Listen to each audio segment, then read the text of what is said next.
For more on Michael Jackson's cultural and social impact, pleased to be joined tonight by two of this country's most distinguished thinkers and critics. Dr. Cornel West, professor of religion at Princeton University and author of the forthcoming memoir, Brother West, Living and Loving Out Loud. And Michael Eric Dyson, professor of sociology at Georgetown University. His latest text is called Can You Hear Me Now? Dr. Dyson, nice to have you on the program, sir. Thank you, Tavis. Thanks for having me on. And Dr. West, nice to have you on as well, sir. Always a blessing, you and Brother Dyson.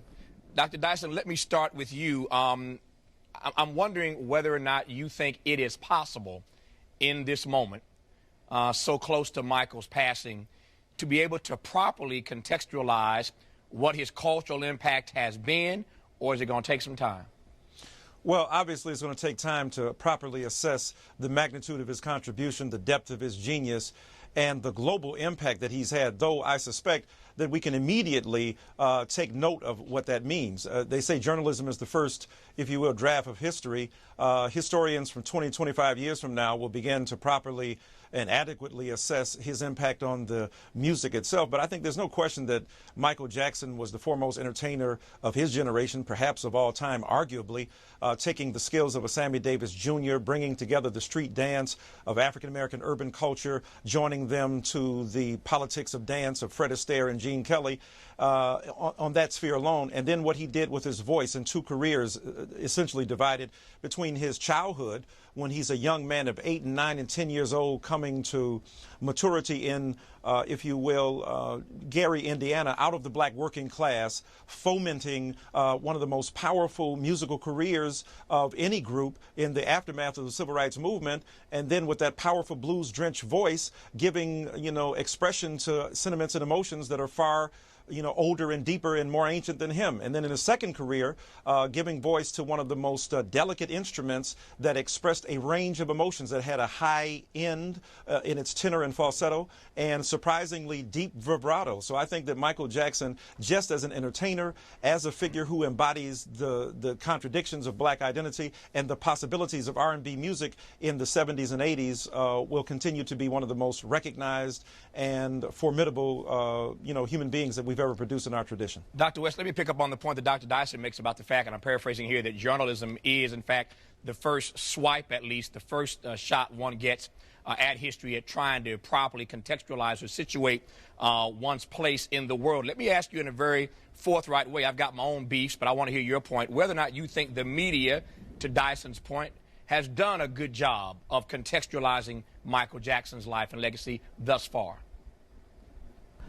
No, I think they've tried to make an honest effort, but it's impossible to really get at the depth and the complexity of the genius of Michael Joseph Jackson. And I do want to send out my love to the family, mother, father, brothers, sisters, and so forth. It's not just a major loss, it's a monumental loss. And journalism, of course, has to sell newspapers and magazines. They have to get things out quickly. They can't be profound in their reflection. They can't be thoroughgoing in their analysis. But I think the important thing to understand first and foremost about Michael Jackson is that he was the international emblem of the African-American blues spiritual impulse that goes back through slavery, Jim Crow, up to the present moment, through a Louis Armstrong, through a Marvin Rainey, through a Bessie Smith, all the way to John Coltrane, Aretha Franklin, and Nina Simone. Michael Jackson was part of that tremendous wave in the ocean of human expression. And it happened to be located first and foremost at Gary, Indiana, working class, as Brother Dyson says. But Michael Jackson was someone who was so disciplined, who was so committed to what he was called to do, who did his work and did it well and did it at a level of excellence that the world will always have to take notice, always giving all of himself, like Jackie Wilson, like Coltrane, like Aretha, like Fred Astaire, like those who inspired him, most importantly willing to give everything of mind, body, heart, and soul at a level of not even just excellence, but of the sublime. That's Michael Jackson, brother. And he's a part of me forever. Dr. Dyson, I don't disagree with Dr. West in his assessment that the media has done a relatively decent job at trying again to put Michael Jackson's life and legacy in its proper place. And yet, as is always the case, there are those on national television who shall go nameless in this conversation who have been too quick to jump to the controversy, too quick to jump to the troubles and the travails that he had. And there are those who believe that Michael's humanity has not been allowed to come through in the way that it should. After Ronald Reagan died, there almost seemed to be immediately a moratorium on talking about his policies out of respect for the contribution that he did make and having been president. Are these persons off the mark, on the mark, when they express these consternations I've seen on the internet about his humanity not being able to come through fully because of people going into attack mode on certain parts of his life?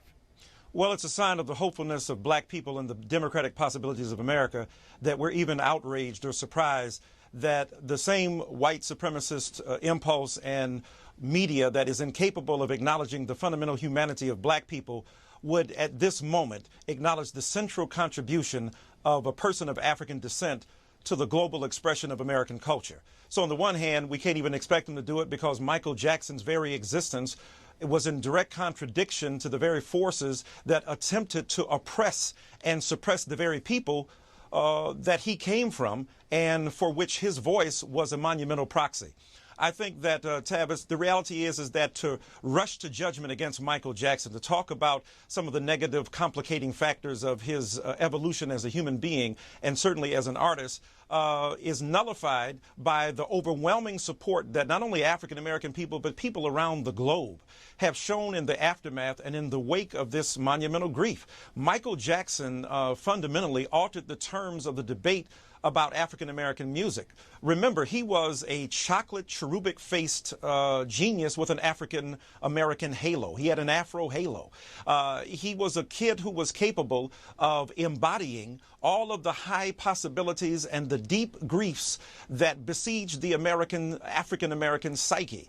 So when we saw him, look, signed in 1968, the same year King died, issues the first album from the Jackson 5 in 1969, he helps usher into place the post-civil rights sole expression of African-American identity. They didn't go to rallies. They didn't speak on television as political figures. But what they did was change the terms of debate for African-American people. So for America to miss that is to miss the fact that Michael Jackson argued against the very, if you will, deep and profound bowels of white supremacy in the belly of American political culture. And he spoke against it not by being explicitly political, but by commandeering that work ethic and that genius for which he was legendary, and then putting in the face of America the possibility that your highest expression would come about through the voice and the vocal cords of this young person. Michael Jackson carried urban America and eventually American society on his vocal cords for a good 25 to 30 years before even hip-hop became the vox populi of America. And then as an adult, he shattered racial barriers. Think about it. In 1980, he had a conversation with a publicist from Rolling Stone magazine about putting him on the cover. The publicist declined. Michael Jackson said, "I've heard that black people and black faces don't sell magazines, but one day you're going to beg me to be on there." He was right. 1983, Walter Yetnikoff, the president of CBS Records, where Michael was then placed, couldn't even get his videos played on MTV. He says, "I'm going to blow your spot up and tell the truth about your white supremacist apartheid-like behavior if you don't feature Michael Jackson." Michael Jackson goes on there, the long-form videos of Thriller and Bad and Billie Jean, resurrect that company, or should I say, make it even possible as a fledgling music television channel. Michael Jackson had to beg them to allow him to make them successful and rich. So I think in summary, the reality is Michael Jackson's humanity is so deep, the implications and inferences of his art so monumentally and magnificently global that nothing American television could do to besmirch his character could ever, if you will, deny the legitimate genius that he represents, and America has responded, as indeed has the globe. That raises this question for me, Dr. West, then, when you talk about Michael's legacy, which again, as Dr. Dyson so brilliantly lays out, is more than just #1 records, more than just being a fashion icon, more than just the videos that he produced, and it just completely changed the way we do music videos. It's more than just that. It is, to Dyson's point about, if I can put it this way, striking a metaphorical blow against segregation, against white supremacy, against racism, against discrimination. Two questions. Is that Did Michael really do all that? Is that too much for an artist to do? And if it's not too much for an artist to do, what then ought artists today take from his legacy in that regard? I think, Brother Tavis, that any great artist, it could be Beethoven wrestling with his nephew who was pushed to suicidal attempts. It could be Dostoevsky with gambling habits. Any great artist is wrestling with their sadness and loneliness, their fears, anxieties, and insecurities, and they're transfiguring those into complicated forms of expression that affect our hearts, minds, and souls and remind us of who we are as human beings, the fragility of our human status and the inevitability of death. Michael Jackson was a great artist who also happened to be the greatest entertainer, not just of his generation, but of the 20th century, with echoes of Fred Astaire and some other great entertainers. That there's a political dimension to what he did, but it was an indirect effect. First and foremost, he was Catherine and Joseph's child, trying to make sense of the world, given this immense talent, tremendous discipline, and determination to express himself, and most importantly, being true to the calling of getting his work done. So that, yes, he did have those kind of political effects and consequences, but first and foremost, as a great artist who happened to also be a great entertainer, he was able to express himself in such a way that he allowed us to have a sense of what it feels like to be alive. He had a joy in being alive. There was a joy you felt of him on the stage and making us not just feel good, but pushing us against ourselves with the man in the mirror, looking at ourselves critically, black or white. What does it mean to get caught in a color as opposed to a rich history and culture? What does it mean to talk about the future with maybe tomorrow? I mean, we can go on and on with his artistic expressions. At the deepest level, he's a human being who made sense of the world at the highest level of excellence, and people will talk about him in the same way they've talked about all the great artists down through the quarters of time, my brother. That raises a fascinating question, Dr. Dyson, whether or not Dr. West, in fact, is right about that. One could argue that in many respects, both socially, certainly economically, and even politically, one could argue that Elvis Presley, in some regards, is bigger in death now than he was in life, given the way that we see this story being spun, being told at the moment. Is that possible for Michael Jackson? Put another way, not that he needs to be, but for the purposes of our conversation, to be redeemed, as it were, even in death. Well, there's no question about it. Your point is brilliant. Elvis Presley died at 42 years old, under similar conditions, frighteningly and hauntingly so. And the parallels between Elvis and Michael Jackson as incredible artists is evident. But I think that where Michael Jackson even transcends Elvis Presley emerged on the underside but within the context of the dominant race in this American society. So that no matter he was a poor, white, working-class human being who expressed the ethos of his time and articulated the sensibilities and possibilities of an America that was indebted to segregation, he appealed to black music, channeled it through his own vocal cords, and therefore exploited the infinite and intimate possibilities of black identity in the midst of a white supremacist culture. Michael Joseph Jackson's genius was the ability to be the raw article himself, the real article himself. He is part of the African-American people who were marginalized. Elvis had a step up. Elvis had a step stool, if you will, to success because he came from the dominant culture. They identified with him.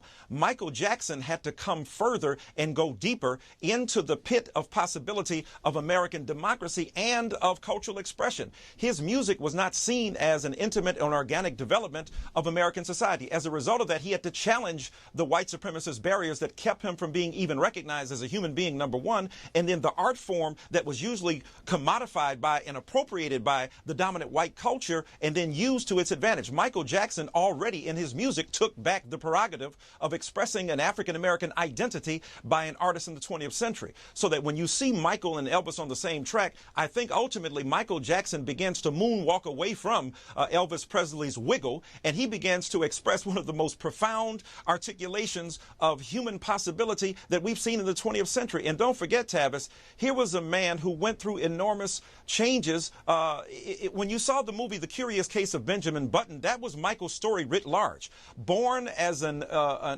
elderly person, Benjamin Button was, in the F. Scott Fitzgerald novel and in the film starring Brad Pitt, he dies as a newborn child. Michael Jackson's childhood was one of enormous, prodigious production. He was a child prodigy. He was a wunderkind. He was a chocolate genius who was capable of, as a child, evoking emotions that were far beyond his age. Think about his recitation at 10 years old of Smokey Robinson's When I Had You. I mean, that was so monumental that, like Aretha Franklin, when Otis Redding heard her sing his respect, he said, that woman done took my song. I know Smokey Robinson, when he heard 10-year-old Michael Jackson sing that song, said, that man done took my song. So here was a man who was denied his childhood, who was an adult, and then when he became an adult, tried to salvage with disastrous consequences to a certain degree his own childhood. Maybe F. Scott Fitzgerald's words can be twisted. There are no second childhoods in America, but Michael Jackson gave us, out of the depth of his suffering, a transcendental possibility of looking at black identity through the prism of black art, and therefore the universal application of our humanity has been untouched. Elvis Presley can't see that.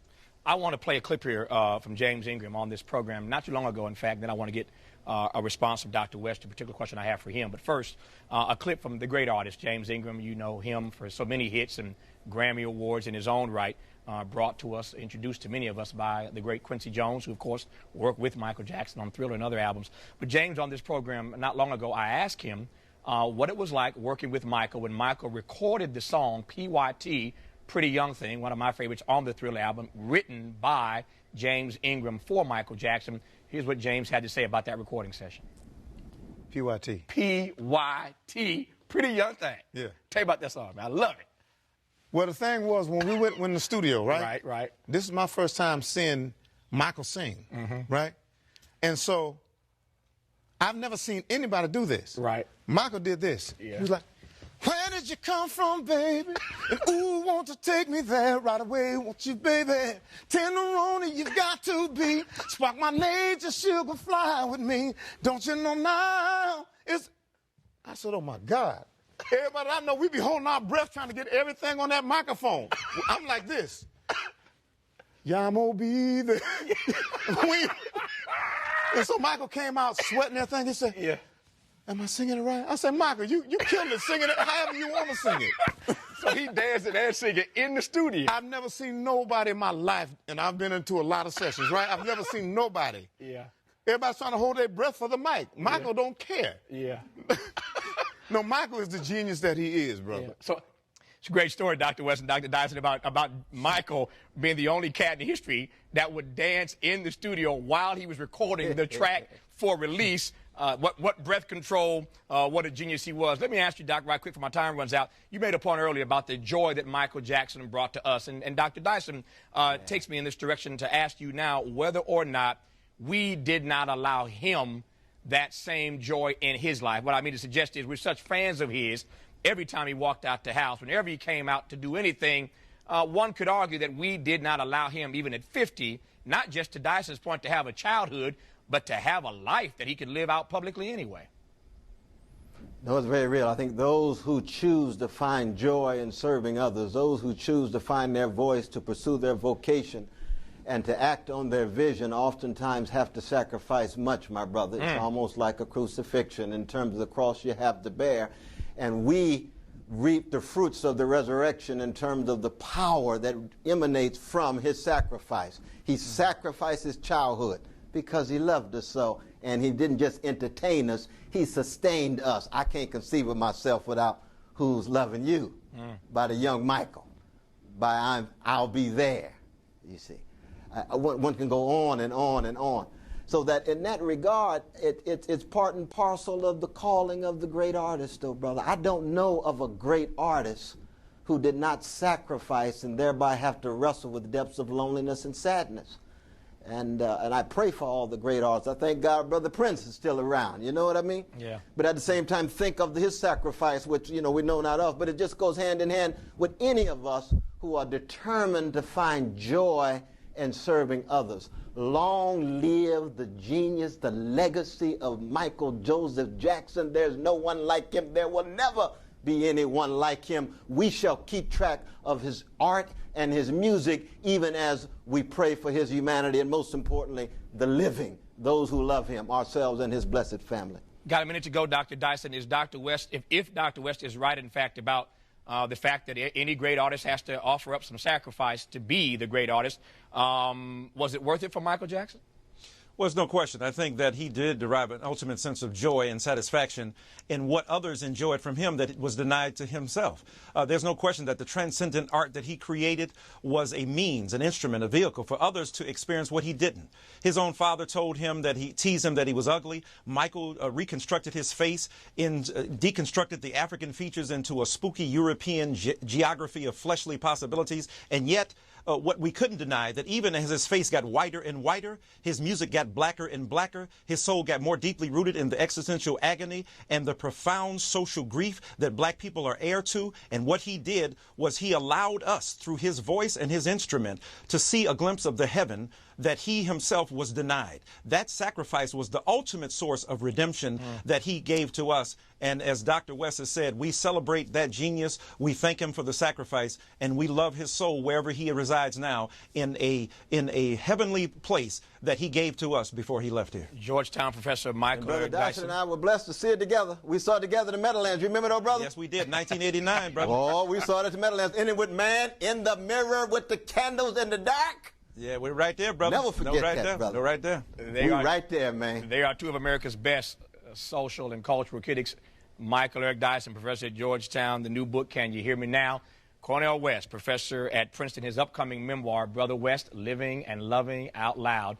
Love you both. Glad to have you on. No other conversation on TV like it tonight, and I'm glad to have moderated. Thanks for honoring me by coming on. I appreciate both of you. Thank you so very kindly. Blessings. It's a blessing, my brother.